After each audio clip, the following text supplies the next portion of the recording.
కాబట్టి ఒకసారి దేవాది దేవునికి మహిమ చెల్లిద్దాము. హల్లెలూయా హల్లెలూయా. మరి కుమారి గారు ఇచ్చిన సాక్ష్యము మనందరం ఎరుగున వాళ్ళమే. వారి అన్నయ్య గారి గురించి ప్రార్థన చేస్తున్నాము. దేవుడు ఎంతగానో కృప చూపించాడు, కరెంట్ పెట్టడానికి సహాయం చేశాడు. అలాగే కిమోగ్ విషయంలో కూడా దేవుడు సహాయపడినట్లుగా మీ అనుదిన ప్రార్థనలో జ్ఞాపకం చేసుకోండి. మనం ప్రార్థించినప్పుడు దేవుడు అనేక కార్యాలు చేస్తున్నాడు కాబట్టి ఈ విషయాల్లో కూడా దేవుడు ఖచ్చితంగా కార్యం చేస్తాడు. అమ్మ, మీరు ధైర్యంగా ఉండండి. మన ముందు అదే సిచ్యువేషన్లో ఉన్న తల్లి మన ముందు ఉన్నారు. ఎన్నో ఇలాంటి ఎదురు దెబ్బలు తిని వచ్చిన తల్లి ఆమె. మనందరి ప్రార్థనలు ఆలకించి దేవుడు అటువంటి కృప చూపించి క్షేమాన్ని దేవుడు అనుగ్రహించగలడు. ఇంచుమించు 10 సంవత్సరాలు అలాంటి బలహీనతలు ఎదుర్కొంటూ వస్తున్నారు. దేవుడు ఆయుష్ని ఇచ్చారు. దేవుడు మంచి కృపనిస్తాడండి. ప్రభాకర్ గారి గురించి మరింతగా మీరు అందరూ ప్రార్థనలో జ్ఞాపకం చేసుకోండి. అలాగే సోదరి గంగారు ఇచ్చిన సాక్ష్యాన్ని బట్టి కూడా దేవునికి మహిమ కలుగును గాక. ఎందుకంటే వారు అన్యులు ఈ సువార్త చెప్పటం వల్ల, మన దేవుని గురించి చెప్పటం వల్ల వాళ్ళు నమ్మిక ఉంచి మనకు ప్రార్థనా విజ్ఞాపన పంపించినప్పుడు మనం కొన్ని విషయాల్లో శుక్రవారం ప్రార్థన చేయటం జరిగింది. వారి జీవితాల్లో కొన్ని కార్యాలు జరగటం కూడా కలిగింది. వారికి నమ్మకం కలిగింది. మరి కూడా కొన్ని ప్రార్థనా విన్నపాలు పంపించారండి. ఆ కుమార్తె చిన్ని వివాహం కొరకు మీ అనుదిన ప్రార్థనలో జ్ఞాపకం చేసుకోండి. అంతే కదా, కుటుంబ రక్షణ కొరకు కూడా మీరు ప్రార్థనలో జ్ఞాపకం చేసుకోండి. ఈ సాక్ష్యాలను బట్టి దేవాది దేవునికి మహిమ. అలాగే వారి మావయ్య గారికి మంచి ఆరోగ్యం, గంగ గారి మావయ్య గారికి మంచి ఆరోగ్యం దేవుడు అనుగ్రహించి ఆపరేషన్ విషయంలో కూడా దేవుడు సహాయపడి క్షేమంగా ఇంటికి తీసుకెళ్ళినట్లుగా మీ అనుదిన ప్రాంతంలో జ్ఞాపకం చేసుకోండి. దేవునికి మహిమ కలుగును గాక. మరి నువ్వు ఇలా వచ్చి అమ్మ తేజు ఇటు వచ్చా, నువ్వు అన్నయ్య దగ్గరికి వెళ్ళి కూర్చో. నీకన్నా ఎక్కువ మీ నాయనమ్మ గారు మాట్లాడుతుంది. మంచినీళ్ళు పట్టుకెళ్ళి నువ్వు వెళ్ళి అన్నయ్య దగ్గర కూర్చో. దేవునికి స్తోత్రం కలుగును గాక. అపోస్తుల కార్యాలు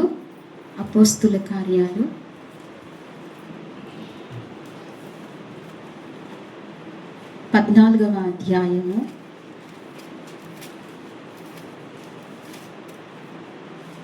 17వ వచనం చూడండి. అయినను 14వ అధ్యాయం 17వ వచనం. అయినను ఆయన ఆకాశము నుండి మీకు వర్షమును ఫలవంతమైన ఋతువులను దయచేయును, ఆహారం అనుగ్రహించుచు ఉల్లాసముతో మీ హృదయములు నింపుచు మేలు చేయుట చేత తన గూర్చి సాక్ష్యము లేకుండా చేయలేదని బిగ్గరగా చెప్పిరిచు. వారిలాగు చెప్పి తమకు బలి అర్పింపకుండా సమూహములను ఆపుటకు బహు ప్రయాసమాయను. చాలని చిన్న ప్రార్థన చేసుకుందాం. మహాపరిశుద్ధమైన ప్రేమగల తండ్రి, మహోన్నతుడా నీకు స్తోత్రాలు ప్రభువా. జీవాధిపతి పరిశుద్ధుడా నీకు స్తోత్రాలు. ఈ సమయంలో ప్రభువా నాయన, నువ్వు మాట్లాడే సమయంలోనికి మేము వచ్చాము ప్రభువా.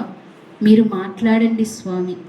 మనుషులు మాట్లాడితే నిష్ప్రయోజనము ప్రభువా. దైవమా నీవు మాట్లాడాలి. నీ మాట కావాలి ప్రభువా. మేము ఆదరింపబడాలన్నా, బలపరచబడాలన్నా, విశ్వాసంలో మేము ఉండాలన్నా ప్రభువా నీ మాట మాకు కావాలి. కాబట్టి నీ మాటను మాకు దయచేయండి ప్రభువా. మాకు కలిగిన అవిధేయతలను అన్నిటినీ మీరు క్షమించి మీరు మాతో మాట్లాడటానికి ఇష్టపడి కృప చూపించమని అడుగుచున్నాము ప్రభువా. దయతో నన్ను నాయన ప్రభువా మీ సిలువ చాట మరుగుపరుచుకోండి స్వామి.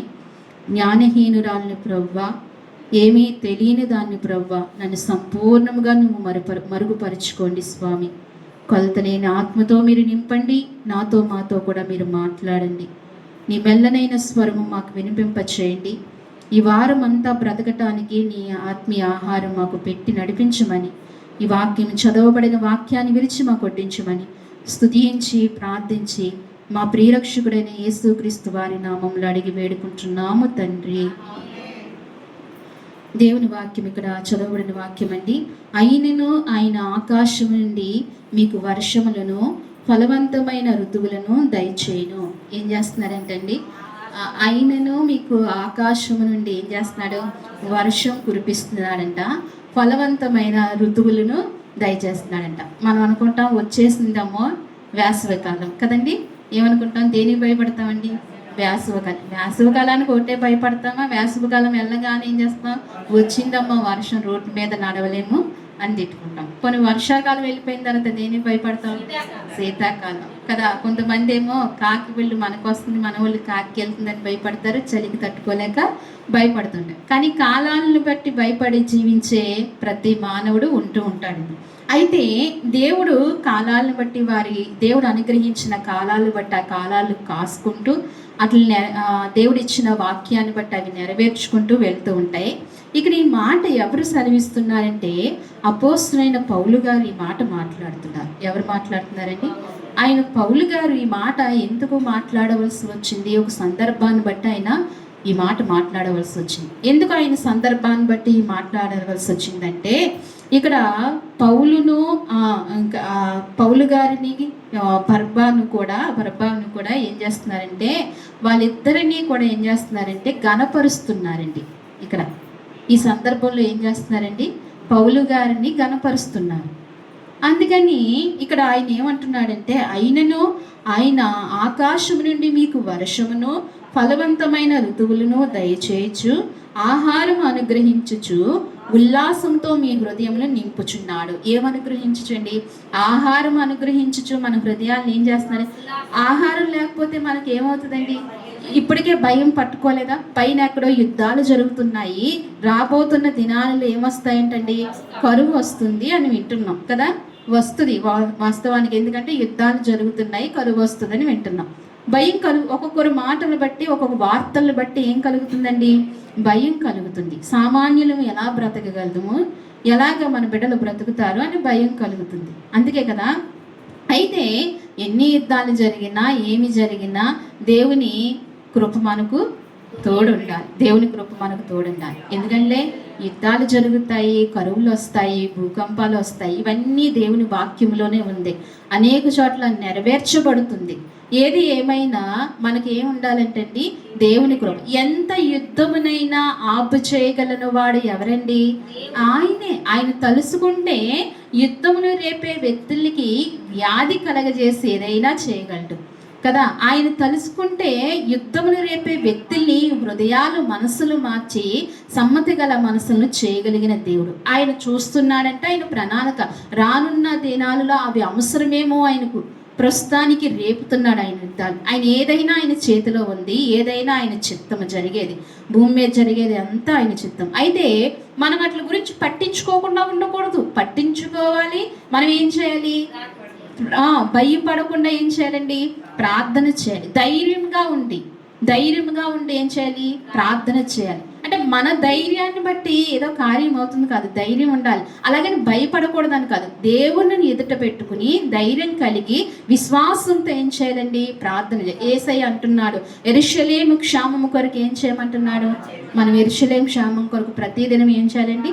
ప్రార్థన చేయాలి. అయితే ఇక్కడ అపోస్తలుడైన గారు పౌలు గారు ఇక్కడ ఎందుకు సెలవిస్తున్నారంటే ఈ మాట చక్కటి మాట. ఈ మాటను బట్టి మనకి ఈ దినాలలో చాలా ధైర్యం కలగాలి. ఎన్ని వార్తలు, ఎన్ని సంఘటనలు మనం ఎదుర్కొన్న ఏం కలగాలండి? ధైర్యం కలగాలి. నేటికి చాలా కొరతలు ఉంటున్నాయి కదా. ఏం కొరత ఉంటుంది? పెట్రోల్ కొరత ఉంటుంది, గ్యాస్ కొరత ఉంటుంది.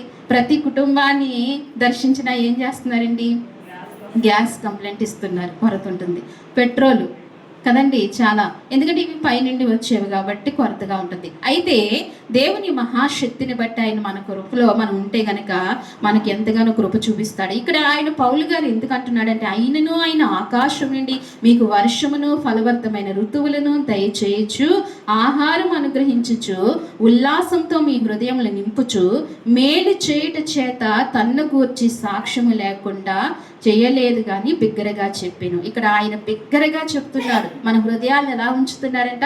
ఉల్లాసం. ఎందుకు ఈ మాట అన్నాడంటే ఆయన ఒక ప్రాంతానికి అపోస్తలుడైన పౌలు గారు వచ్చారు. ఇక్కడ చదువుతాను చూడండి. ఇదే 14వ అధ్యాయము 7వ వచనంలో ఒకసారి మాట చదవండి. లూస్త్రాలు బలహీనమైన పాదము గలవాడు ఒకడు ఉండెను. అతడు పుట్టినది మొదలుకొని కుంటివాడే ఎన్నడను నడవలేక కూర్చుండి ఉండెను. చాలండి. ఇక్కడ ఒక ప్రాంతంలోనండి ఒక వ్యక్తి ఉన్నాడు. అతను ఎవరు? పుట్టినది మొదలుకొని కుంటివాడంటండి. అతనికి ఏమి లేవు? కాళ్ళు లేవు. పుట్టినది మొదలుకొని కాళ్ళు లేవు. అయితే ఇక్కడ పౌలు గారు ఆ ప్రాంతానికి రావటం జరిగింది. వచ్చిన తర్వాత అతడు పౌలు మాట్లాడుతూ వినిను. పౌలు మాట్లాడుతుంటే విన్నాడు. ఎవరండి? ఈ గుంటివాడు విన్నాడు. పౌలు గారు ఇలా వాక్యం చెప్తుంటే విన్నాడు. వింటుంటే పౌలు అతని వైపు తేరు చూచి ఏం చేస్తున్నాడండి? ఇలా ఆయన వాక్యం చెప్తున్నారు. పౌలు గారు వాక్యం చెప్తుంటే ఆ కుంటివాని వైపు ఏం చేస్తున్నారండి? తేరు చూస్తున్నారు. అతను అడగలేదు. ఎవరు? ఆ గుంటివాడు అడగలేదు, కానీ పౌలు గారే తేరు చూస్తున్నారు. అంటే పరిశుద్ధాత్మ దేవుడు ఈయనలో ఉండి ఆ వ్యక్తిని తేరు చూస్తున్నాడు. తేరు చూస్తుంటే ఇక్కడ స్వస్థత పొందుటకు అతనికి విశ్వాసం ఉండినని గ్రహించాను. ఇక్కడ ఒక మాట మనం గ్రహించాలి. స్వస్థత పొందుటకు అతనిలో విశ్వాసం ఉన్నదని ఎవరు గ్రహించారు? పౌలు గారు గ్రహించారు. వీళ్ళిద్దరూ మాట్లాడుకోలేదు కదా. ఎప్పుడైనా సరే ఒకరు హృదయం ఒకరు తెలవాలంటే ఏం చేయాలండి? మాట్లాడుకోవాలి కదా.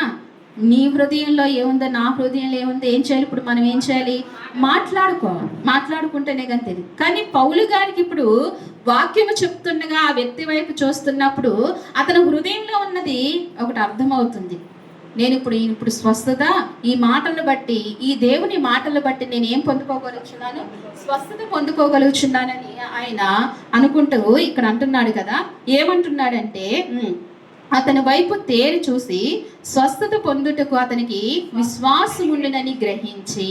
ఏం గ్రహించారండి? విశ్వాసం ఉందని గ్రహించి ఇప్పుడు అడుగుచున్నాడు. ఆ వ్యక్తిని ఏమని అడుగుచున్నాడంటే, నీ పాదములు మోపి సరిగ్గా నిలువమని బిగ్గరగా చెప్పినప్పుడు అతడు గంతులు వేసి నడవసాగాను. జన సమూహము పౌలు చేసిన దాన్ని చూచి లుగేను భాషలో దేవతలు మనుష్య రూపము దాల్చి మన యొద్దకు దిగి వచ్చి ఉన్నారని కేకలు వేసింది. ఇక్కడ ఈ సందర్భాన్ని చూసి జనాలందరూ ఏం చేస్తున్నారండి? దేవతలు, వారు పూజించే దేవతే వచ్చి మన మధ్యకు వచ్చి ఏం చేసింది? కార్యం చేసిందని ఏం చేస్తున్నారండి? కేకలు వేస్తున్నారు. పౌలు గారు ఇప్పుడు ఏం చేశారు? స్వస్థపరిచారు. ఏం చేశారండి? స్వస్థత పరిచారు. ఆ వ్యక్తిలో ఉన్న విశ్వాసం. ఇప్పుడు మనలో కూడా ఏముండాలి? వాక్యాన్ని బట్టి మనం గ్రహించవలసిన విషయం ఏంటంటే, మొదట మన హృదయంలో ఏముండాలండి? విశ్వాసం ఉండాలి. ప్రగాఢమైన విశ్వాసం మన హృదయంలో ఉండాలి. నా ప్రభువు నాకు ఏదైనా చేయగలరు, నన్ను ఎలాగైనా నడిపించగలరు, ఆయన ఎంతగానో కృప చూపించగలరు, ఆయన నా జీవితంలో గొప్ప కార్యములు ఆయన మాత్రమే చేయగలరు అనే విశ్వాసం మన జీవితంలో, నమ్మకం మన హృదయంలో ఉండాలి. ఎందుకంటే ఈ వ్యక్తి ఎప్పుడో పుట్టినది మొదలుకొని కుంటివాడుగా అక్కడ ఉన్నాడు. అయితే అపోస్తలుడైన పౌలు గారు మాటలు వింటూ, దేవుని బలమైన వాక్యాలు వింటూ ఆ వ్యక్తికి తెలియకుండానే ఏం పుట్టిందండి? విశ్వాసము పుట్టింది. వినుట వల్ల ఏం కలుగుతుందట? ఏం వినుట వల్ల? దేవుని గురించిన మాట, దేవుని వాక్యం వినటం వల్ల ఏం పడుతుందంటండి? దేవుని మాట వినకుండా ఎవరి హృదయాల్లో విశ్వాసం పుట్టదు. దేవుని వాక్యం నీ హృదయంలో వెళ్ళనివ్వకుండా వాక్యం ఇలా అనే బయటకు వెళ్ళిపోతుంటే నీ హృదయంలో ఏం పుట్టదండి? విశ్వాసం అసలు పుట్టదు. విశ్వాసము నీ హృదయంలో పుట్టకపోతే నీ జీవితంలో ఏం జరగదు? కార్యం అసలు ఎన్నడూ జరగదు. పౌలే కాదు, యేసుక్రీస్తు ప్రభువారు కూడా ఈ మాట అన్నారు, నీ విశ్వాసమే నిన్ను స్వస్థపరిచింది. దేవుడు కూడా విశ్వాసం లేకుండా కార్యము చేయలేరండి. మన హృదయంలో విశ్వాసం లేకుండా దేవుడు కూడా ఏం చేయలేరు. ఆయన సమర్థుడే. ఎవరండి ఆయన సమర్థుడే, ఆయన శక్తిమంతుడే దేవుడు. కానీ నీ హృదయంలో విశ్వాసం లేకపోతే ఆయన శక్తి కూడా ఆయన ఏం చేయలేరు? కార్యము చేయలేరు. మొదట ఏముండాలి? మనలో విశ్వాసం ఉండాలి. మనం స్వార్థ చెప్పేటప్పుడు కూడా ఇతరులకు ప్రభువు ఆ బిడ్డ పట్ల కార్యం చేస్తాడు కాబట్టి నేను సువార్తను చెప్తాను, నేను ఆయన కొరకు, ఆయన బలమైన శక్తి కొరకు చెప్తానని నమ్మకం నీ హృదయంలో ఉండి చెప్తే గనక నీ బట్టి దేవుడు ఏం చేస్తాడండి? అంతే కదా, అది కూడా దేవుని వాక్యమే. ఒక చోట యేసుక్రీస్తు ప్రభు వారు బోధిస్తుంటే ఒక ఇంట్లో ఇలాగే ఇల్లంతా ఇరుకుగా ఉన్నప్పుడు తీసుకొచ్చిన పక్షవాయువు గల వ్యక్తిని తీసుకొచ్చినప్పుడు పై కప్పు తీసేసి ఆయన ఎదుటకు పంపిస్తారు.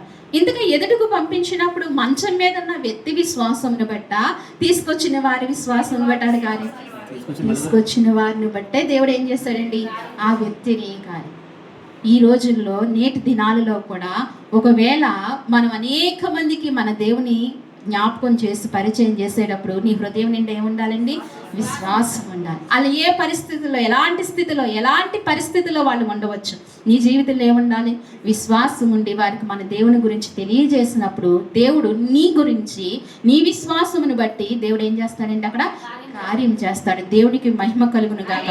అందుకే ఇక్కడ ఈ వ్యక్తి ఇలా పుట్టినది మొదలుకుంటే అపోస్తలుడైన పౌలు గారు గ్రహించి తనలో విశ్వాసం ఉందని చెప్పి తనకి ఏం కలగజేశాడండి?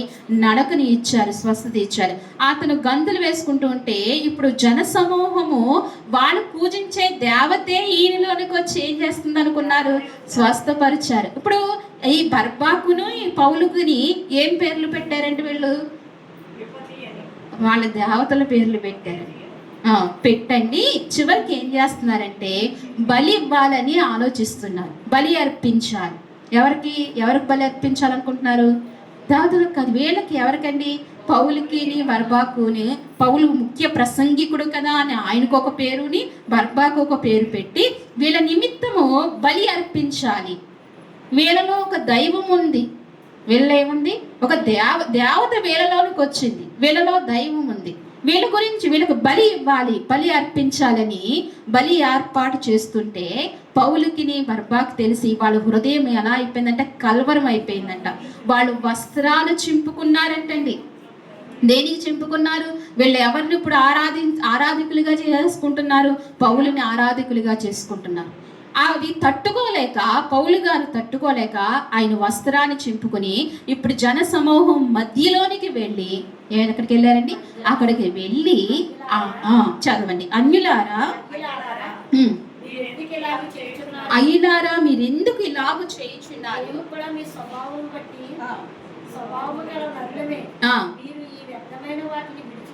విడిచిపెట్టి ఆకాశమును, భూమిని, సముద్రమును, వాటిలో ఉండే సమస్తమును సృజించిన జీవము గల దేవుని వైపు తిరగవలెనని మీకు సువార్త ప్రకటించుచున్నాము. చాలమ్మా. ఇక్కడ అంటున్నాడు కదా, ఇక్కడ దేవుడు అపోస్తలుడైన పౌలు వారిలోనికి చొరబడి వాళ్ళు వస్త్రాలు చింపుకుని ఆ జన సమూహంలోనికి వచ్చి దుఃఖించుచు, బాధపడుతూ వాళ్ళు చేస్తున్నది తప్పని వారికి తెలియజేయటానికి ఇక్కడికి వచ్చి అంటున్నాడు, అయ్యలారా అని వాళ్ళని సంబోధించి, మీరెందుకు ఇలాగ చేయుచున్నారు? ఎలా చేయుచున్నారు? మీరెందుకు మాకు బలిస్తున్నారు? ఎందుకు బలి అర్పిస్తున్నారు? అసలు ఎవరికి బలి ఇవ్వాలి? ఎవరిని ఆరాధించాలి? పౌలు అక్కడ ఖచ్చితంగా చెప్తున్నారు. ఇక్కడ అంటున్నాడు, మీరెందుకు ఇలాగా చేస్తున్నారని చెప్పి, మేము కూడా మీ స్వభావం వంటి వారం గలవారమే. ఏమంటున్నాడండి? మీ స్వభావం వంటి నరులమే మేము కూడా. మమ్మల్ని ఎందుకు దేవతలుగా చేస్తున్నారు? మమ్మల్ని ఎందుకు దైవంగా మీరు పూజిస్తున్నారు? పౌలు గారు ఖండిస్తున్నారు అక్కడ. మేము కూడా మీలాంటి వారమే. అయితే మేము దేవుడి యందు విశ్వాసం ఉంచాము. ఆయన్ని ప్రకటించుటకు మేము బయలుదేరాము, తీర్మానించుకున్నాం. చావైనా బ్రతికైనా ఆయన కొరకే జీవిస్తాం. ఈ లోకంలో ఉన్నసేపు ఆయన కొరకే మేము ప్రకటిస్తాం. మేము మీలాంటి మనుషులమే, మీలాంటి నరులమే. అయితే మీరు ఈ వ్యర్థమైన వాటిని విడిచిపెట్టి, ఇదేంటంటండి? మన జీవం గల దేవుని ఆరాధించడం తప్ప ప్రతిదీ ఏంటండి? వ్యర్థమే. ప్రతి విగ్రహారాధన వ్యర్థమే. ప్రతి ఏ దేవుని తలిసినా వ్యర్థమే. నీకు ప్రయోజనం ఏమీ లేదు. ప్రతిదీ వ్యర్థమే. సృష్టికర్త అయిన దేవుని తప్ప ఎవరిని స్మరించకూడదు. సృష్టికర్త అయిన దేవుని తప్ప ఆయన పూజించడం తప్ప ఇంకెవరికి సాష్టాంగ నమస్కారం పడకూడదు. ఆ నిమిత్తము దేనికి నువ్వు వెళ్ళకూడదు. పౌలు ఖచ్చితంగా చెప్తున్నాడు. ఏదైనా సరే ఏమవుతుందంటండి? వ్యర్థమే. ఎందుకు వ్యర్థము? చివరికి అది వెళ్ళేది ఏ స్థలమునకు? అది వెళ్ళేది కూడా ఏ స్థలంకు? నిత్య నరక. నిన్ను కూడా అక్కడికే తీసుకెళ్తుంది. అందుకే ఈ వ్యర్థమైన స్థలాలకు, వ్యర్థమైన ప్రాంతాలకు, వ్యర్థమైన చోట్లకు, వ్యర్థమైన ఆ తలంపులలోనికి, వ్యర్థమైన ఆ స్థుతులలోనికి నువ్వు ఎన్నటికీ ఏం చేయకూడదంట? వెళ్ళకూడదు. అందుకే ఇక్కడ దేవుడు చెప్తున్నాడు, ఇక్కడ పౌలు చెప్తున్నారు, వ్యర్థమైన వాటిని విడిచిపెట్టి ఆకాశమును, భూమిని, సముద్రమును, వాటిలో ఉండే సమస్తమును సృజించిన జీవము గల దేవుని వైపు తిరగబలిన. ఒక నిమిషం మీ సువార్త, ఒక నిమిషం అండి. ఇక్కడ అంటున్నాడు ఎవరి వైపుకి తిరగాలంట? ఆకాశమును. ఒకసారి ఆకాశమును ఆలోచించండి. ఆకాశం వైపుకు మనం చూస్తే మనం చూడగలదమా? కొలవగలదమా? మనం ఏదైనా చేయగలదమా? కొంచెం కూడా మనం వెళ్ళి ఏమీ చేయలేము కదా. ఈరోజు ఎన్నో ప్రయత్నాలు చేస్తున్నారు ఎక్కడికి వెళ్ళాలని, చంద్రమండలంలోనికి వెళ్ళాలని ఎన్నో ప్రయత్నాలు చేస్తున్నారు.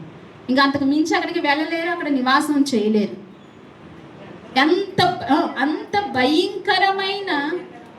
అంత భయంకరమైన ఆకాశము కదా, ఎవరి వల్ల కానిది కదా. ఆయన అంటండి, ఆయన నోటి మాటతో మన ఇంట్లో ఉన్న చాపను మనం చుడతామే, అలా ఆకాశాన్ని ఏం చేస్తాడంటే ఆయన అంత శక్తివంతుడు. ఆకాశం చాలా మనకి అసలు మనకు చాలా భయంకరమైనది కదా ఆ వస్తువు. అలాంటిది ఆయన ఏం చేస్తాడంట? చాప చుట్టినట్టు చుడతాడంట. అంటే సృష్టి కన్నా మహోన్నతుడు ఆయన, శక్తిమంతుడు ఆయన, గొప్ప దేవుడు ఆయన. ఆకాశము సృష్టించిన భూమిని, సముద్రమును. భూమిని తలుచుకొని భూకంపం వస్తే మనకు కొంచెం భూమి ఇలాగా తన క్రమం తప్పి అది నడుస్తే కనుక మనం ఏమవుతాము? ఎంత అపార్ట్మెంట్లు అయినా ఏమవుతాయండి? శిథిలమైపోతున్నాయి కదా. భూమికి భయపడవలసింది. మరి భూమిని సృష్టించింది ఎవరు? ఆయన. ఒకసారి సముద్రం దగ్గరికి వెళ్ళండి. చాలాసార్లు మనం పేరుపాలు వెళ్ళాం కదా. అది చూస్తేనే ఆరవుతేనే దాని ఘోష ఏం ఉంటుంది? భయంకరం. జనం ఉన్నంతసేపు సంతోషంగా అక్కడ ఉంటాము, చేస్తూ ఉంటాం. అందరూ వెళ్ళిపోయిన తర్వాత మనం ఒక్కళ్ళమే ఉంటే ఆ ఘోష ఏం కలుగుతుంది? భయం కలుగుతుంది. అది అక్కడ దాని హద్దుల్లో అదే ఉంటుంది, దాని ఘోష మనకు భయం కలుగుతుంది. అలాంటి సముద్రాన్ని సృష్టించిన సృష్టికర్త మన దేవుడే అంతే. అసలు ఆయన గురించి ప్రతిసారి చెప్పుకున్న ఆయన గొప్పతనాన్ని మనం వివరించలేమండి. చాలా తక్కువ ఆయన గొప్పతనాన్ని వివరించడానికి. ఆయన శక్తిని తెలుసుకోవడానికి అసలు మనకు జ్ఞానం చాలా తక్కువ. అందుకే ఆ మహనీయుడు అంటున్నాడు, భూమి ఆకాశ సముద్రం వాటిలో ఉండి సమస్త సృజించిన జీవము గల దేవుని వైపు తిరగవలను కదా. మీరు ఎవరి వైపు తిరగాలి? ఇలాంటి సృష్టించిన సృష్టికర్త అయిన జీవము గల దేవుని వైపు మీరు తిరగాలి. మీలాంటి నరులమైన మాయేపుకు, వ్యర్థమైన దేవతల వైపుకు మీరు తిరగటేయాలా అని అక్కడ అపోస్తలుడైన పౌలు గారు చెప్తూ ఆయన వైపుకు తిరగాలి కదా అంటూ అయినను ఇక్కడ అంటున్నాడు. మనం చదివిన అంశం అయినను ఆయన గత కాలములో సమస్త జనులను తమ మార్గముల యందు నడవనిచ్చాను. ఇక్కడ అంటున్నాడు కదా, ఆయన గత కాలంలో సమస్త జనులను తమ మార్గములో నడవనిచ్చాను. అంటే చూసి చూడనట్టు ఏం చేశాడంటండి? ఆయన వదిలేరు, జాలి పడ్డారు. గత కాలంలో యేసుక్రీస్తు ప్రభువారి ఈ లోకంలోనికి రాకమునుపు వారి తమ మార్గంలో నడవనిచ్చారంటండి పౌలు చెప్తున్నాడు. కానీ ఇప్పుడు ఏ మార్గంలో నడవాలి? సిలువ వేయబడిన యేసు మార్గంలో, నీ కొరకు నా కొరకు ప్రాణం పెట్టిన యేసు మార్గంలో నడవాలి. గత కాలంలో ఆయన చూసి చూడనట్లు వారు తమ మార్గంలో నడవనిచ్చెను.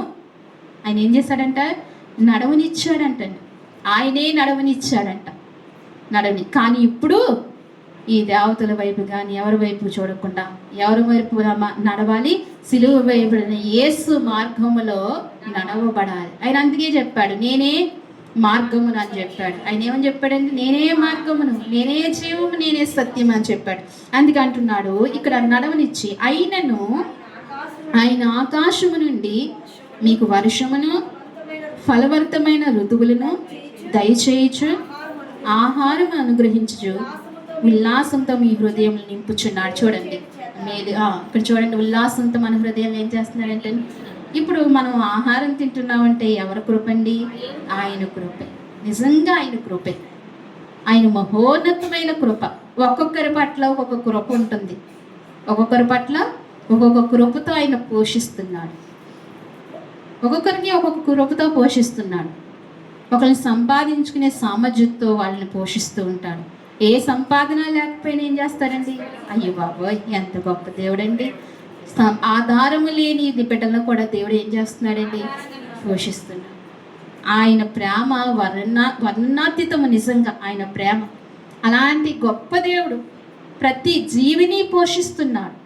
అలాంటి జీవము కలిగిన దేవుని వైపుకు మనం తిరగాలని పౌలు గారు అక్కడ ప్రకటించడం జరిగింది. అలాంటి శక్తివంతుని వైపుకు మనం తిరగాలని అక్కడ ప్రకటించడం జరిగింది. అందుకే అంటున్నాడు ఇక్కడ, మేలు చేయట చేత తన్ను గూర్చి సాక్ష్యం లేకుండా చేయలేదని బిగ్గరగా చెప్పి వారికి ఇలాగూ చెప్పి తమకు బలులు అర్పింపకుండా సమూహాన్ని ఆపుటకు బహు ప్రయత్నించాను. వారికి బలి ఇవ్వకుండా ఏం చేస్తారంటండి? ప్రయాసపడ్డారంటండి. ఈరోజు సేవకులు ఏం చేస్తారు? ఘనపరిస్తే చక్కగా ఘనపరుచుకుంటూ ఉంటారు. పౌలు గారు అయితే చాలా ప్రయాసపడ్డారు. ఇది వ్యర్థము, సృష్టికర్తకే ఇది చెల్లాలి అని చెప్పి, మేము ఇలాంటి నరులమే, మాకు బలి ఇవ్వటం ఏంటి, మాకు బలులు అర్పించటం ఏంటి అని ఆయన చెప్తూ వచ్చారు. దేవుడు ఇప్పుడు మనకి ఏం అనుగ్రహిస్తున్నాడండి? ఆహారమును అనుగ్రహిస్తున్నాడు. దేవునికి మహిమ కలుగునుగాక. దేవుడు అనుగ్రహించినవి అనే అంశము మనకి ఏం అనుగ్రహిస్తున్నాడండి? ఆయన ఆహారం అనుగ్రహిస్తున్నాడు. ఎన్నటికీ దేశం మీద కరువున్న సృష్టికర్త అయిన నీవు నమ్ముకున్న నీ విశ్వాసం ఉంటే నువ్వు ఎప్పటికీ జీవింపబడతావు. దేవునికి మహిమ కలుగునుగాక. ఎప్పటికీ జీవింపబడతావు, పోషింపబడతావు. దేవునికి మహిమ కలుగునుగాక. ఎందుకంటే దేవుని కృప అత్యున్నతమైనది. ఆయన కృపా మహదేశ్వర్యంలో మనందరము నిలవాలనే దేవుని ప్రగాఢమైన కోరిక. యాకోబు రాసిన పత్రికలో ఇంకొక మాట కూడా చూద్దాం. దేవుని అనుగ్రహించువన్నవి యాకోబు రాసిన పత్రిక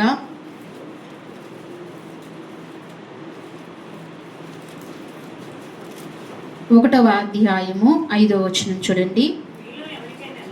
మీలో ఎవనికైనను జ్ఞానము కొదువుగా ఉన్న ఎడల అతన్ని దేవుణ్ణి అడగవలను, అప్పుడు అది అతనికి అనుగ్రహింపబడును. ఆయన ఎవరిని గద్దింపక అందరికీ ధారాళముగా దయచేవాడు. అయితే అతడు ఏ మాత్రమును సందేహింపక విశ్వాసముతో అడగవలను. సందేహించువాడు గాలి చేత రేపబడి ఎగిరుపడు సముద్ర తరంగమును పోలి ఉండెను. అట్టి మనుషుడు దిమస్కుడై తమ సమస్త మార్గములందు అస్థిరుడు గనుక ప్రభువు వలన తనకేమైనా దొరుకునేమోనని తలంచుకొనరాదు. చాలండి. ఇక్కడ దేవుని వాక్యం సెలవిస్తుంది, మీలో ఎవరికైనా జ్ఞానము కొదువుగా ఉన్న ఎడల అతడు దేవుణ్ణి అడగవలెను. దేవుడు అనుగ్రహించినవి. దేవుడు మొదటగా ఏం అనుగ్రహించాడు? మనకు ఆహారం అనుగ్రహిస్తున్నాడు. ఇప్పుడు ఏం అనుగ్రహిస్తానని చెప్తున్నాడు? జ్ఞానం ఇస్తానంటున్నాడు. దేవుడు ఏమి ఇస్తానంటున్నాడు? జ్ఞానం కావాలా వద్దండి? పరలోకి వెళ్ళాలంటే ఏముండాలి? దైవ జ్ఞానం ఉండాలి. లేకపోతే ఎక్కడికి వెళ్ళలేము? పరలోకి వెళ్ళలేము. దైవ జ్ఞానం. ఈ లోకంలో యేసుక్రీస్తును సేవించడానికి కూడా ఏం కావాలండి? దైవ జ్ఞానం కావాలి. అందుకే మీలో ఎవరికైనాను జ్ఞానము, ఎవరికైనా అంటే అందరికీ ఏం తక్కువ అండి? అందరికీ జ్ఞానం తక్కువ. జ్ఞానాలు ఉంటాయి. ఈ లోక జ్ఞానం ఉంటుంది కదండి. ఈ లోక జ్ఞానం చాలా మందికి ఉంటుంది. ఒక్కొక్కరు ఒక్కొక్క జ్ఞానంతో నింపబడిపోయి చక్కగా జీవిస్తూ ఉంటారు. కానీ ఈ లోక జ్ఞానము ఎక్కడికి పనిచేయదండి? దేవుని మార్గానికి వెళ్ళటానికి పనిచేయదు. అందుకే దైవ జ్ఞానం అందుకే అంటున్నాడు, మీలో ఎవరికైనాను జ్ఞానము కొదువుగా ఉన్నవాడు అతడు దేవుణ్ణి అడగవలను. దేవుడు మోకరించి ఖచ్చితంగా, దేవా నాకు దైవ జ్ఞానాన్ని ఇవ్వు ప్రభువా, నీ వాక్యాన్ని గ్రహించే శక్తినివ్వయ్యా, నీ మాటను నాలో హృదయంలో ఉంచుకునే కృపనివ్వయ్యా అని అడిగిన ప్రతి వ్యక్తికి దేవుడు ఏం చేస్తాడండి? ఇటు కృపనిస్తాడు, ఇటు జ్ఞానాన్ని ఇస్తాడు. అసలు అడిగిందేది? నువ్వు ప్రభువుని ఎప్పుడైనా అడిగిందేది? జ్ఞానమీయ్యా అని అడిగిందేది? సొలొమోను ఏమడిగాడంటండి? జ్ఞానం అడిగాడంట. కానీ దేవుడు జ్ఞానం సొలొమోను అంత జ్ఞానము మునుపు కానీ తర్వాత కానీ ఉండదని దేవుడే చెప్పాడు. కానీ సొలొమోనుకి ఇచ్చిన జ్ఞానాన్ని అండి సొలొమోను సరైన రీతిలో ఉపయోగించలేదు.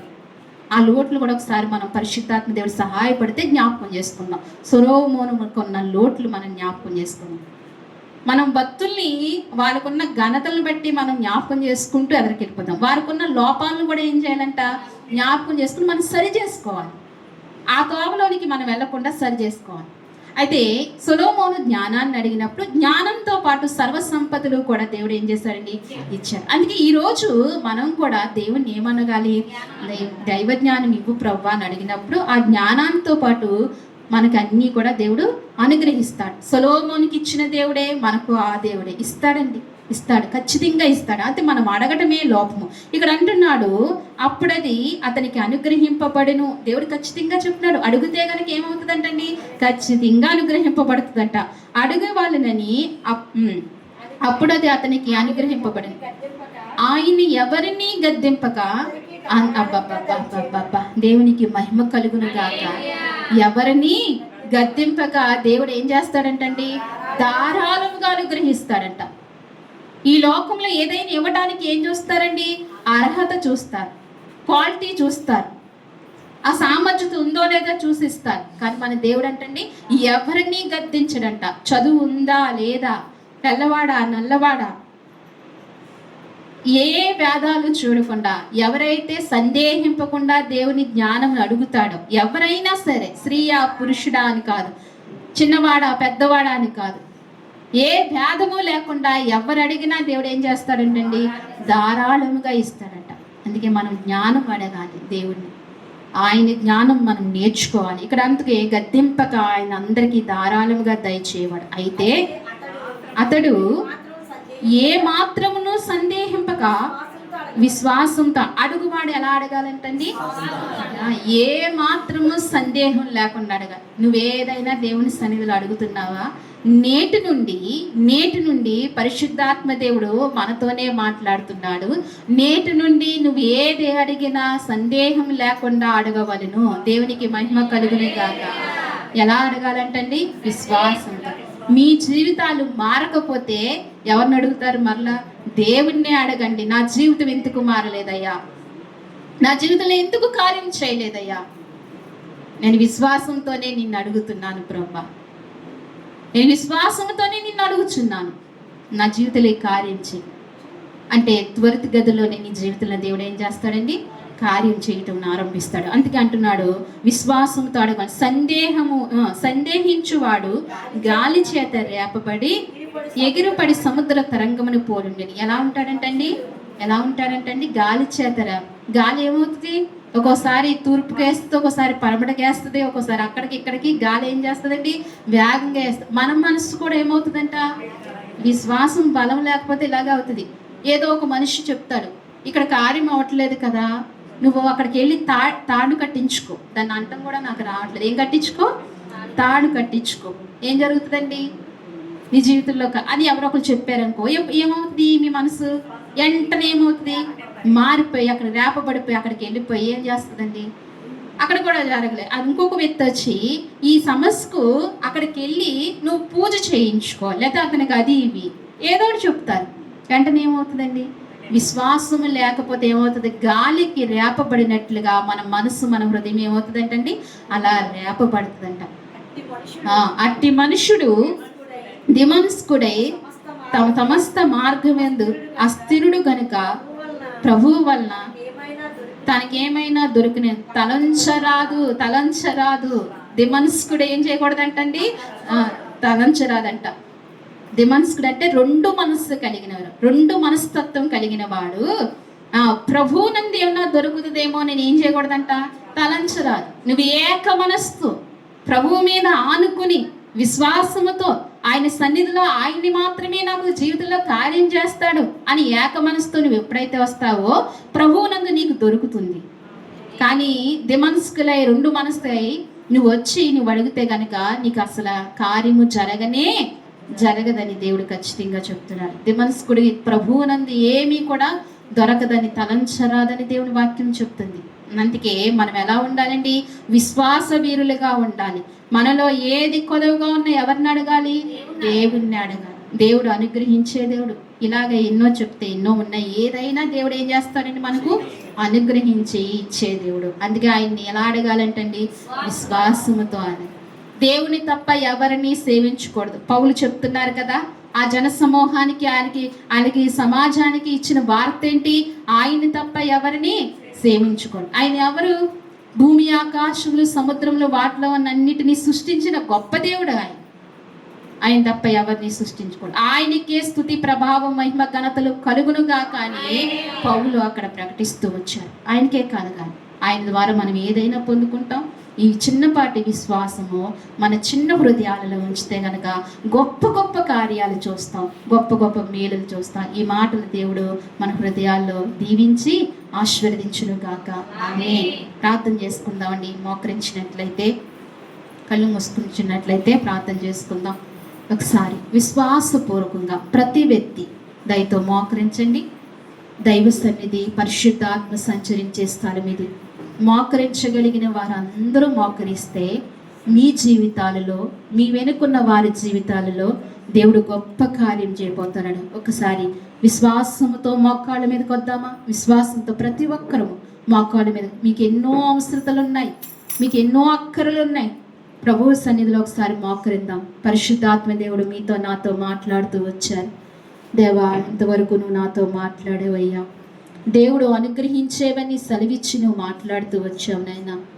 ఆనాడు పౌలునైనా ఆ జన సమూహంలోనికి వచ్చి ప్రభా, పౌలు కార్యం చేయగానే ఏ దేవతో వచ్చి కార్యం చేసిందని వారికి, ఆ వారిలో ఉన్న దేవతకు వారికి బలి ఇవ్వాలని ఆ సమూహం అనుకుండగా ప్రభా, వారు ఆయన చింత కలిగి అయ్యా, వారు చింతించి ఆయన ఎంతో బాధతో ఆ జన సమూహం చొరబడి ప్రభా అయ్యా నిన్ను ప్రకటించారయ్యా, నీ మహిమను వివరించారయ్యా, నీ ఖ్యాతిని వివరించారు స్వామి. అవును ప్రభా, నువ్వు నైనా ఆహారం ఇచ్చేవాడువు నీవని, అయ్యా ఫలభరితమైన ఋతువులు దయచేయవాడువు నీవని, అయ్యా సమవేళలకు నైనా అన్ని అనుగ్రహించేవాడువు నీవని ప్రభా. అయ్యా ఇదిగో మరి భూమి ఆకాశములు సృష్టించిన గొప్ప శక్తివంతుడు అని ప్రభా వారు నాయన అక్కడ సాక్ష్యం ఇచ్చుతూ వచ్చారు ప్రభా. వారు నమ్మిన దేవుడు గొప్ప దేవుడని, ఆనే నిజమైన దేవుడని, అయ్యా ఆ మార్గమే సత్యమైన మార్గమని, ఆ మార్గములోనే నడవాలని వారికి తెలియజేస్తూ వచ్చారు. నేటి దినాన్ని వాక్యం మా హృదయంలో ఉంచారు ప్రభా, మాతో మాట్లాడుతూ వచ్చారు ప్రభా. మరొకసారి మా విశ్వాసము పరిపూర్ణం చేయండి అయ్యా. మా విశ్వాసాన్ని స్థిరపరచండి ప్రభా. ఈ మాటలు బట్టి మా విశ్వాసాన్ని దృఢపరచండి తండ్రి. అయ్యా మా విశ్వాసము చాలా తక్కువ ప్రభా, మా విశ్వాస పరిణామం చాలా తక్కువగా ఉంది. అందుకే మేము మా జీవితాలు కార్యాలు చూడలేకపోతున్నామేమో ప్రభా. అయ్యా నీ బట్టి, నీ వాక్యముని బట్టి అయ్యా, నీ బిడ్డలను బట్టి నాయన ప్రభా మేము విశ్వాసముగా ఉండటానికి సహాయం చేయండి. ఇంతవరకు మీరు నాతో మాట్లాడుతూ వచ్చారు తండ్రి. అలాగే నే ప్రభా జ్ఞానము తక్కువగా ఉన్న వెడల నిన్ను అడగమంటున్నావు. జ్ఞానమే కాదు ప్రభా, జ్ఞానంతో పాటు అన్నీ అనుగ్రహిస్తానని నువ్వు సెలవిచ్చావు ప్రభా. అవి అడిగేవారు విశ్వాసంతో అడగాలి, సందేహింపక అడగాలని అయ్యా, ఏక మనస్సు కలిగి అడగాలని నువ్వు మాతో మాట్లాడుతూ వచ్చావు అయ్యా. దిమనస్కు మాలో ఉంటే తొలగించండి ప్రభా, ఏక మనస్సును మాకు దయచేయండి ప్రభా అని ప్రతి ఒక్కరూ అడుగుదామా? విశ్వాసపూరితంగా అడుగుదామా? నా జీవితంలో కార్యము చేయి ప్రభా, వినయ వాక్యాన్ని బట్టి నా హృదయంలో నీరు కట్టి ఫలింప చేయి ప్రభా అని ప్రార్థన చేసుకుందాం. చిన్న ప్రార్థన, తల్లి చిన్న ప్రార్థన చేసి నడిపిస్తారు. సాయంత్రం 5 గంటలకు సండే స్కూల్ కార్యక్రమం, మీ పిల్లల్ని పంపించండి. ప్రార్థన చేసుకుందామండి. చివరి ప్రార్థన. మరి ఈ నెలంతా ఈ టైంలో జరుగుతుంది. మే నెల, జూన్ నెల టైం మారుద్దామండి. ఈ నెలంతా ఇలా జరుగుతుంది, జ్ఞాపకం చేసుకోండి. మహాపరిషుద్ధమైన ప్రేమగల తండ్రి, మహోన్నతుడ, మహాగండ, సర్వసృష్టికర్త, సర్వాధికారి, సర్వోన్నతుడ, మీ ఘనమైన, ఉన్నతమైన, పరిశుద్ధమైన నామానికి వందనాలు, స్తోత్రాలు చెల్లిస్తున్నాము ప్రభా. గడిచిన నా ప్రభు పరిశుద్ధ దినము నుంచి నా ప్రభు పరిశుద్ధ దినం వరకు మీ సజీవమైన, మీ బలిష్టమైన రెక్కల చాటున మమ్మల్ని అయ్యా భద్రపరిచినందుకే మీకు వందనాలు, స్తోత్రాలు చెల్లిస్తున్నాము ప్రభా. ఇంతవరకు మొదటి ప్రార్థన నుండి చివరి ప్రార్థన వరకు మీరు ఆత్మీయ సహాయాన్ని మాకు అందించినందుకే మీకు వందనాలు ప్రభా. నీ బిడ్డలైన వారిని మీరు జ్ఞాపకం చేసుకుని ప్రభా, ఈ వారము కూడా నైనా ప్రభా నిన్ను ఆరాధించే కృపలో మమ్మల్ని అందరినీ ఉంచినందుకు మీకు వందనాలు, స్తోత్రాలు చెల్లిస్తున్నాము ప్రభా. దేవా నువ్వు మహోన్నతుడువు ప్రభా, గొప్ప దేవుడు ప్రభా. అయ్యా ఇదిగో మరి ఈ సమయంలో ప్రభా నీ సన్నిధిలో చేరి తండ్రి నాయన ఈ రీతిగా ఆరాధించే కృపా భాగ్యంలోనికి ఈ నీ బిడ్డలైన వారిని మమ్మల్ని అందరినీ కూడా మీరు నడిపించినందుకు నీకు వందనాలు తండ్రి. అయ్యా, ఇక మిగిలిన మా జీవితాల్లో ప్రభా ఇంకనూ నిన్ను మరింత శ్రేష్టముగా ఆరాధించే, మరింతనైనా బలముగా నిన్ను సేవించే గొప్ప కృపలో మమ్మల్ని నడిపించండి స్వామి. అయ్యా, మిమ్మల్ని ఆరాధించడానికి, మిమ్మల్ని గణపరచడానికి మాకు ఈ లోకంలో ఏ అడ్డులు ఆటంకములు లేకుండా మేము బ్రతుకు కాలమంతయు కూడా నిన్ను స్తుతించే కృపలో మమ్మల్ని ఉంచమని మిమ్మల్ని బ్రతిమాలుకొనుచున్నాము తండ్రి. సహాయం చేయండి. ఎటు వలన కానీ, ఏ కారణం వలన కానీ, అయ్యా దేని వలన కానీ అయినా ప్రభా నిన్ను ఆరాధింపకుండా మేము ఉండలేము ప్రభా. నిన్ను ఆరాధించే గొప్ప కృపను మాకు అనుగ్రహించండి ప్రభా. తుద శ్వాస వరకు నైనా ప్రభా నిన్ను సేవించే కృపలో మమ్మల్ని ఉంచమని మీ సన్నిధిలో ప్రార్థిస్తున్నాం. ఈ మధ్యాహ్న కాల సమయంలో మీరు మాతో మాట్లాడుతూ వచ్చారు స్వామి. ఆహారమును ప్రభా నైనా ఫలవంతమైన ఋతువులను ప్రభా సమస్తమును దయచేవాడు నీవే అని మరొకసారి మాకు జ్ఞాపకం చేస్తాం. దేవుడు ఏదైనా ఇవ్వగలరు, ఏదైనా చేయగలరని విషయంలో ప్రభా మాకు మీరు జ్ఞాపకం చేస్తూ వచ్చారు ప్రభా. నీవు తప్ప ఏ దేవుడు ఎక్కడా లేరు ప్రభా. నీవే గొప్ప దేవుడు ప్రభా. నీ మార్గమే ఉన్నతమైన మార్గము ప్రభా. నీ మార్గమే నిత్య మార్గము ప్రభా, శాశ్వత మార్గము ప్రభా. ఆ మార్గంలో మమ్మల్ని నడపాలని, నిలపాలని ప్రభా నువ్వునైనా మమ్మల్ని ఏర్పరచుకున్న విధానంను బట్టి నీకు స్తోత్రాలు చెల్లించుకుంటున్నా. ఆనాడు పౌలు ప్రభా కుంటినైనా పుట్టుకతోనే కుంటివాడైన ఆ వ్యక్తిని స్వస్థపరిచాడు. దేన్ని బట్టి అంటే అతనికి ఉన్న హృదయంలో ఉన్న విశ్వాసమును బట్టి స్వస్థపరచు వచ్చారు ప్రభా. అయ్యా, ఇదిగో మరి వాళ్ళు గణపరచబడక నిన్ను స్తుతిస్తూ నిన్ను గణపరచాలనే జన సమూహానికి ప్రకటిస్తూ వచ్చారు తండ్రి. అందును బట్టి నీకు స్తోత్రాలు ప్రభా. అయ్యా, మీలో జ్ఞానము కొదువుగా ఉన్న ఎడల నన్ను అడుగుడని నీ వాక్యము సెలవిస్తుంది ప్రభా. జ్ఞానము కొదువుగా ఉన్నప్పుడు ఎవరికైనా ధారాళంగా ఇస్తానన్నావు ప్రభా. సందేహం లేకుండా ఇస్తానన్నా. నిన్ను అడుగువారు సందేహింపకుండా అడగమంటున్నావు ప్రభా. దిమస్కులు కాకుండా ఏక మనసుతో నిన్ను అడగమంటున్నావు ప్రభా. మాకు జ్ఞానాన్ని దయచేయండి ప్రభా. జ్ఞానమును అనుగ్రహించిన వాడు ప్రభా సమూయేలుకు సమస్తం, సొలొమోనుకు సమస్తమును ఇచ్చావు. అలాగనే ప్రభా మాకును సమస్తమును అనుగ్రహించమని మీ సన్నిధిలో ప్రార్థిస్తున్నాను తండ్రి. విన్న మాటలను బట్టి నీ నామానికి మహిమ చెల్లించుకుంటున్నాం. ఈ మాటలు మా హృదయాల్లో నీరు కట్టి ఫలింపచేయండి ప్రభా. మమ్మల్ని విశ్వాస వీరులుగా మమ్మల్ని నైనా మీరు పెంచమని మీ సన్నిధిలో ప్రార్థిస్తున్నాం. ఈ తావుకు వచ్చిన ప్రతి బిడ్డను పేరు పేరున మీరు జ్ఞాపకం చేసుకోండి. పెద్దలు మొదలుకుని చిన్నల వరకు అందరినీ మీరు జ్ఞాపకం చేసుకోండి. ఆరోగ్యాలు దయచేయండి. సుఖ సంతోషాలు అనుగ్రహించండి. క్షేమము వారికి అనుగ్రహించండి ప్రభా. వారి జీవితాల్లో లేమి తొలగించండి, అసమాధానం తొలగించండి, శాంతి సమాధానంతో మీరు ఉంచండి. నెమ్మదికరమైన పరిస్థితులు జీవితాన్ని ప్రతి బిడ్డకు మీరు అనుగ్రహించమని మీ సన్నిధిలో వేడుకుంటున్నాం ప్రభా. ఈ పునరుద్ధాన శక్తిని మాకు ఇవ్వండి తండ్రి.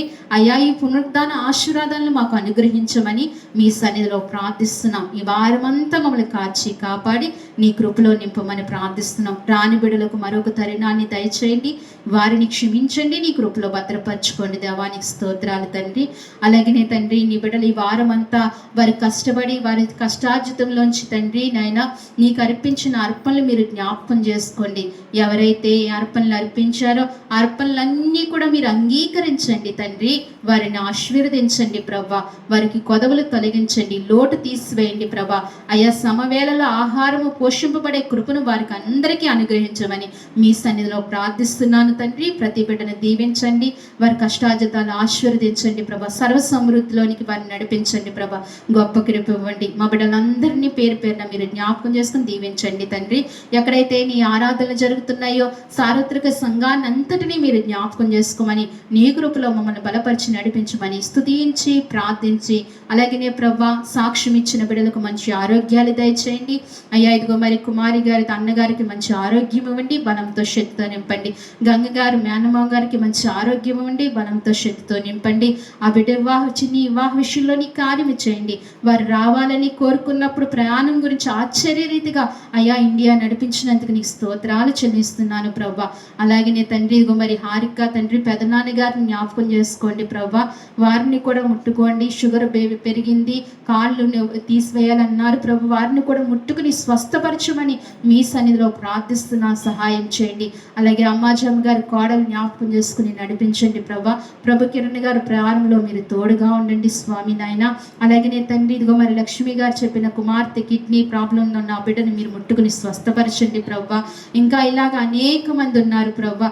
గర్భిణీ స్త్రీలకి సుఖమైన ప్రసవత దయచేయండి. వివాహం కావాల్సిన వారికి వివాహాలు జరిపించండి నాయన. అనారోగ్యంలో ఉన్న వారికి ఆరోగ్యాలు దయచేయండి. ఏమో పెద్దలైన వారికి మంచి ఆరోగ్యాలు మీరు అనుగ్రహించమని మీ సన్నిధిలో ప్రార్థిస్తున్న. రక్షణ లేని వారికి రక్షణ దయచేయండి. శీఘ్రంగా రక్షణ అనుగ్రహించమని మీ సన్నిధిలో ప్రార్థిస్తున్నాం. ప్రతి పరిస్థితిని నీ సన్నిధిలో పెడుతున్నాం. ప్రతి బిడ్డ అయ్యా ఇదిగో మరి అయినా వారి అవసరతలన్నీ నీ సన్నిధిలో జ్ఞాపకం చేస్తున్నాం. ప్రతి బిడ్డని మీరు జ్ఞాపకం చేసుకోండి. పేరు పేరున మీరు దీవించి ఆశీర్వదించి కృప చూపించండి. దూర ప్రాంతాల నుంచి వచ్చిన వారి ప్రాణంలో కూడా మీరు తోడుగా ఉండండి. ఎండలో కృప దయచేయమని నీ సన్నిధిలో ప్రార్థించుకుంటూ మీకు వందనాలు స్తోత్రాలు చెల్లించుకుంటూ స్తుతించి ప్రార్థించి మా ప్రియరక్షకుడైన యేసుక్రీస్తు వారి నామంలో అడిగి వేడుకుంటున్నాము తండ్రి. మన తండ్రి అయిన దేవుని ప్రేమయు, కుమారుడైన యేసుక్రీస్తు కృపయు, పరిశుద్ధాత్మ అన్యోన్య సహవాసము మనకు, మన కుటుంబాలకు, సార్వత్రిక సంఘమునకు ఇప్పుడును ఎల్లప్పుడూ సదాకాలము దేవుడు తోడైండి నడిపించును గాక. ఆమేన్. యేసు రక్తమే ప్రభు యేసు రక్తము సంపూర్ణమైన విజయం కలుగును గాక. ఆమేన్, ఆమేన్, ఆమేన్.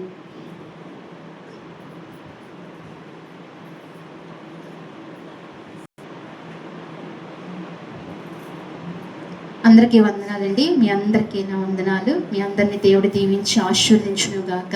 ఆమేన్.